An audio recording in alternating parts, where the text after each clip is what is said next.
This presentation of the Screwtape Letters brought to you by forestfarmfoods.com. Support forestfarmfoods.com with a small donation today. Every donation plants trees and fuels the growth of sustainable, no-till local food sources for the surrounding communities. Chapter 22. My dear Wormwood, so your man is in love, and in the worst kind he could possibly have fallen into, with a girl who does not even appear in the report you sent me. You may be interested to learn that the little misunderstanding with the secret police which you tried to raise about some unguarded expressions in one of my letters has been tided over. If you were reckoning on that to secure my good offices, you will find yourself mistaken. You shall pay for that as well as for your other blunders. Meanwhile, I enclose a little booklet, just issued, on the new House of Correction for Incompetent Tempters.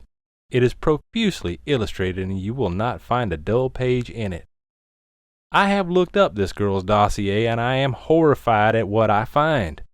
Not only a Christian, but such a Christian, a vile, sneaking, simpering, demure, monosyllabic, mouse-like, watery, insignificant, virginal bread and butter miss. The little brute. She makes me vomit. She stinks and scalds through the very pages of the dossier. It drives me mad the way the world has worsened. We'd have had her to the arena in the old days. That's what her sort is made for. Not that she'd do much good there either.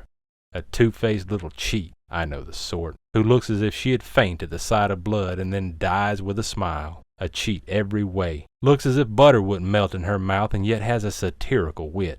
The sort of creature who'd find me funny. Filthy, insipid little prude, and yet ready to fall into this booby's arms like any other breeding animal.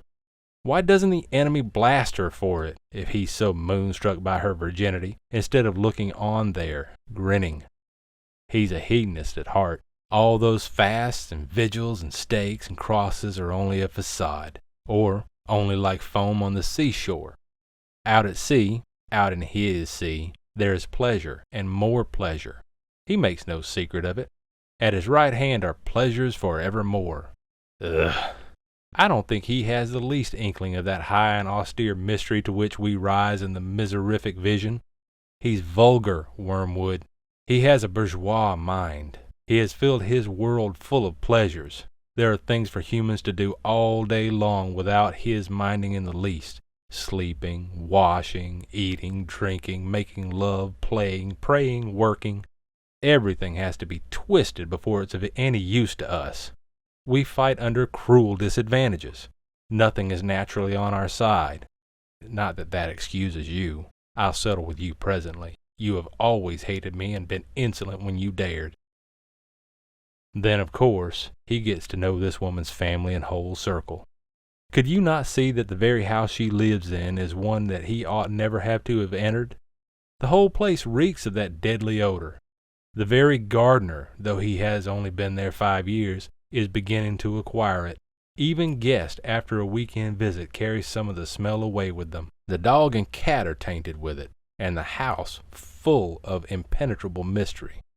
We are certain it is a matter of first principles, that each member of the family must in some way be making capital out of the others, but we can't find out how. They guard as jealously as the enemy himself the secret of what really lies behind this pretense of disinterested love. The whole house and garden is one vast obscenity. It bears a sickening resemblance to the description one human writer made of heaven. The regions where there is only life, and therefore all that is not music, is silence. Music and silence, how I detest them both. How thankful we should be that ever since our father entered hell, though longer ago than humans, reckoning in light years, could express, no square inch of infernal space and no moment of infernal time has been surrendered to either of those abominable forces.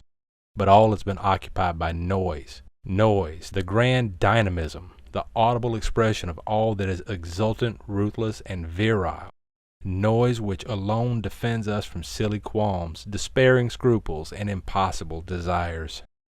We will make the whole universe a noise in the end. We have already made great strides in this direction as regards the earth. The melodies and silences of heaven will be shouted down in the end, but I admit we are not yet loud enough, or anything like it. Research is in progress. Meanwhile you, disgusting little. In the heat of composition, I find that I have inadvertently allowed myself to assume the form of a large centipede. I am accordingly dictating the rest to my secretary. Now that the transformation is complete, I recognize it as a periodical phenomenon. Some rumor of it has reached the humans, and a distorted account of it appears in the poet Milton, with the ridiculous addition that such changes of shape are a punishment imposed on us by the enemy. A more modern writer, someone with a name like Shaw, has, however, grasped the truth. Transformation proceeds from within, and is a glorious manifestation of that life force which our Father would worship if he worshipped anything but himself. In my present form I feel even more anxious to see you, to unite you to myself in an indissoluble embrace. Signed, Toad Pipe, for his abysmal sublimity under Secretary Screwtape.